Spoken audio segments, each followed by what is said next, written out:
semuanya, perkenalkan nama saya Karen Hapukrewi dari Prodi Sistem Informasi Fakultas Ilmu Komputer Universitas Kristen Indonesia Maluku.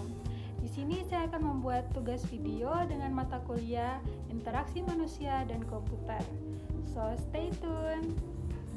Baik, yang pertama saya akan menjelaskan mengenai saluran masukan keluaran atau input-output. Dalam interaksi manusia dan komputer, saluran input-output adalah cara komunikasi antara manusia dan komputer, di mana input memberikan informasi yang diberikan pengguna ke sistem, seperti mengetik di keyboard, mengklik mouse, atau menyentuh layar.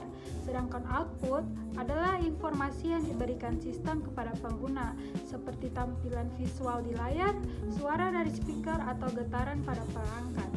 Saluran ini melibatkan indera manusia seperti penglihatan, pendengaran, dan juga sentuhan, sehingga memungkinkan interaksi yang lebih efektif dan nyaman.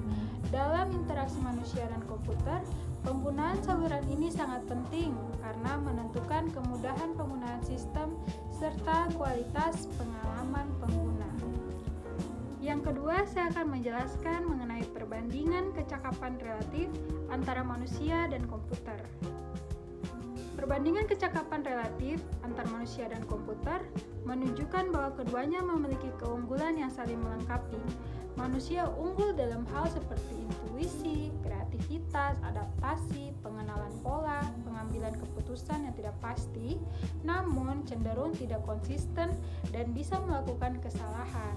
Sebaliknya, komputer unggul dalam kalkulasi yang akurat, konsistensi, pekerjaan berulang, penyimpanan data, serta pengolahan logika yang cepat dan tepat, tetapi kurang fleksibel dan tidak memiliki intuisi. Oleh karena itu, dalam IMK sendiri, penting untuk menggabungkan antara kelebihan keduanya agar sistem dapat bekerja secara optimal dan juga efektif. Yang ketiga, saya akan menjelaskan mengenai otak manusia.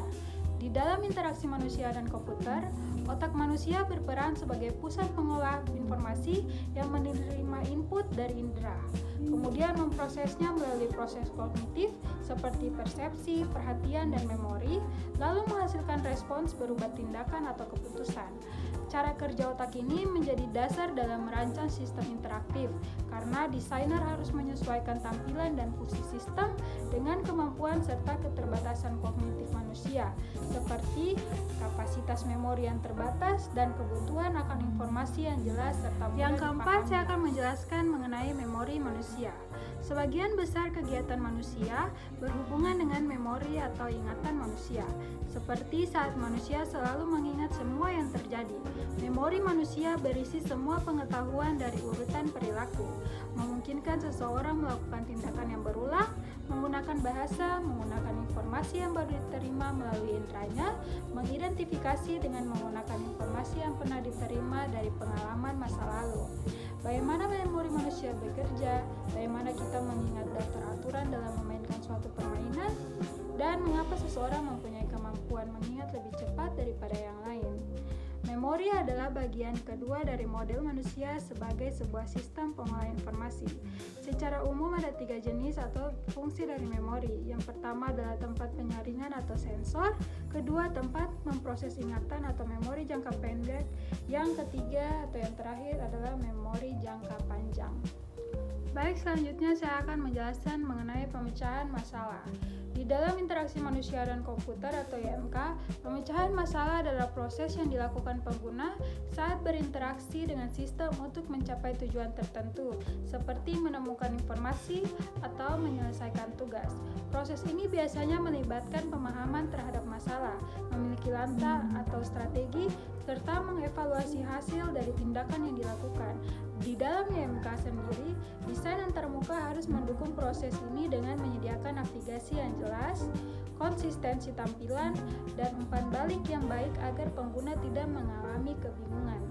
Jika sistem memiliki masalah pada aspek seperti navigasi atau konsistensi, maka hal tersebut dapat menghambat pengguna dalam menyelesaikan tugas atau memecahkan masalah secara efektif. Selanjutnya ada pada keterampilan.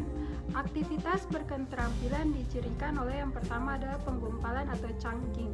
banyak informasi digumpalkan untuk mengoptimasi memori jangka pendek. Yang kedua adalah pengelompokan masalah secara konseptual daripada secara dangkal atau luaran atau superficial, dan informasi disusun secara lebih efektif. Yang kedua ada 3 tingkat keterampilan. Yang pertama menggunakan role untuk tujuan, general purpose roles untuk menginterpretasikan fakta-fakta suatu masalah. Yang kedua adalah role dengan tugas khusus atau specific task roles, juga dipelajari bergantung pada prosedur-prosedur yang telah diketahui. Yang ketiga adalah role yang disetel dengan baik atau fine tune, skill, behavior atau perilaku terampil. Selanjutnya saya akan membahas mengenai kesalahan dan model mental. Macam-macam kesalahan manusia. Yang pertama di sini ada kekeliruan. Perubahan dari aspek keterampilan dapat menyebabkan manusia menjadi keliru. Yang kedua adalah salah pengertian atau pemahaman tidak benar. Manusia punya pola tertentu dalam berperilaku. Jika perilaku ini tidak seperti orang kebanyakan, maka dapat menyebabkan kesalahan. Yang kedua ada pada perbedaan antar individu. Ada 3 jenis. Yang pertama jangka panjang, jenis kelamin, fisik, dan juga kecerdasan dari manusia. Yang kedua jangka pendek, akibat dari tekanan atau kelelahan. Dan yang ketiga ada perubahan usia. Dan pembahasan yang terakhir ada pada psikologi kognitif dan desain sistem interaktif. Beberapa dapat diterapkan pada aplikasi langsung. Contoh, ketajaman atau kejelasan warna biru adalah tidak bagus, sehingga warna biru tidak seharusnya digunakan untuk detail yang penting. Namun demikian, suatu aplikasi secara umum membutuhkan pemahaman mengenai konteks dalam psikologi dan pemahaman berdasarkan pengalaman. Dan yang ketiga, banyak pengetahuan telah melalui proses penyaringan atau garis pedoman. Kedua, kerangka berpikir. Dan yang ketiga, teknik-teknik evaluasi analitis dan eksperimental. Baik teman-teman, segitu saja penjelasannya. Sekian dan terima kasih.